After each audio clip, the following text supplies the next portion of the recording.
बाब 6 हैज वाली औरत का रोज़ा छोड़ना।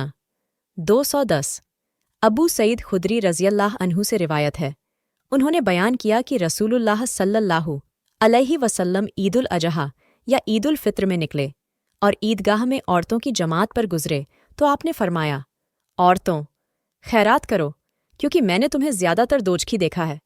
वह बोली, ए अल्लाह के रसूल सल्लल्लाहु अलैहि वसल्लम, क्यों?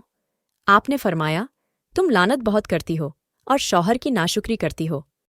मैंने तुमसे ज़्यादा किसी को दीन और अक्ल में कमी रखने के बावजूद पुख्ता राय मर्द की अक्ल को पछाड़ने वाला नहीं पाया।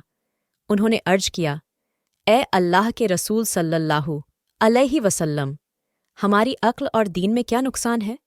आपने फरमाया, क्या औरत की गवाही शरीयत के मुताबिक मर्द की आधी गवाही के बराबर नहीं?